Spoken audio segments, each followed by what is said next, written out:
upbringing I experienced with my adoptive family was dysfunctional, even harmful. There was very little love given or expressed, and almost no positive touch or closeness.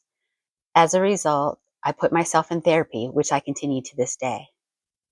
Still, some issues still plague me. One aspect that impacts just about every area of my life is self-sabotage. My upbringing oscillated between getting neglected and being raised by adoptive parents that weren't emotionally available, and the other end of things, which involved negative attention, gaslighting, excessive punishment, and constant judgment. I went from one situation where no one noticed or cared where I was or what I was doing. My adoptive parents divorced when I was 9 years old. Eventually, I ended up living with my adoptive father and his second wife. Turns out her idea of family did not involve me. She was very resentful and cruel about my presence in their home. I later found out this woman was another one of the affairs my father conducted while he was still married to my mother. So while my adoptive parents' marriage was falling apart, he was away raising this other woman's 2 sons instead of me. My father's second wife was a narcissist, and according to my father, felt she had to compete with me, a child, for his attention. It was common for me to get cross-examined for 30 minutes or longer. Often it involved me being asked what I had done wrong. Then it evolved to me getting accused of lying through my teeth, and then getting punished for some imaginary slight that I was told I'd carried out with spite. Little things like accidentally breaking a glass in the kitchen, moving too slowly across the house, wearing my shoes the wrong way, riding my bicycle like a priss, wearing earrings that were too big, etc.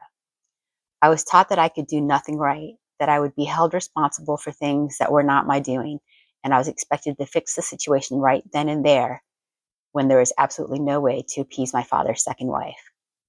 My father, in his own way, loved me, but pretended not to love me on the surface to placate his second wife. She was a controlling narcissist, and he, her enabler. She would tell him to hit me, and he would comply. She would tell him to not let me spend time outside, and he would comply. She would make it a rule that no one in our household was to speak to me, and he carried that out as well, and much worse. After 11 years in such an environment, I emerged with shaky self-esteem. I had learned that I was powerless, unlovable, and incompetent. I was told my schooling had been a joke, that I never took anything seriously in my life, and that I was a liar and a bad child. I was manipulative and retaliatory and refused to let adults be in control. At my school, high school graduates wore white dresses for the commencement ceremony. I was told I had to get a dress made and given no direction or support in getting this done. The result was not good. I walked across the lawn to receive my diploma, only to find out afterwards that I had humiliated my family.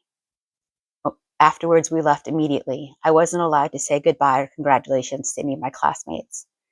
My family wasn't talking to me. There was no celebratory lunch or even a card. We drove home in silence. My point in disclosing these details was to explain why I lack confidence in many situations. When I do a good job and someone notices, I almost immediately dismiss my contribution or ability toward a success of some kind. It's more than just feeling humble. I have great difficulty accepting compliments and believing in my ability. I often feel like I'm dumb and that I have somehow tricked someone into believing good things about me. I know much of this stems from not loving myself, and I acknowledge that I'm very much a work in process. My hope in discussing this topic is so other Korean adoptees feel less alone, and so non-adoptees will have better insight into just one of the areas where adoptees struggle. Often I avoid opportunities because I fear that I will get set up to fail. I worry that I will get harshly criticized and treated poorly. I also have concern that if I show competence, I will get rewarded with more work and therefore more responsibility. I don't want to live my life in this way. I don't want to live in a way that prevents me from experiencing joy. Please hear what I'm saying, so you can avoid the same types of self-sabotage. Learn from my many mistakes and confidently spread your wings. Thank you for listening. Take care.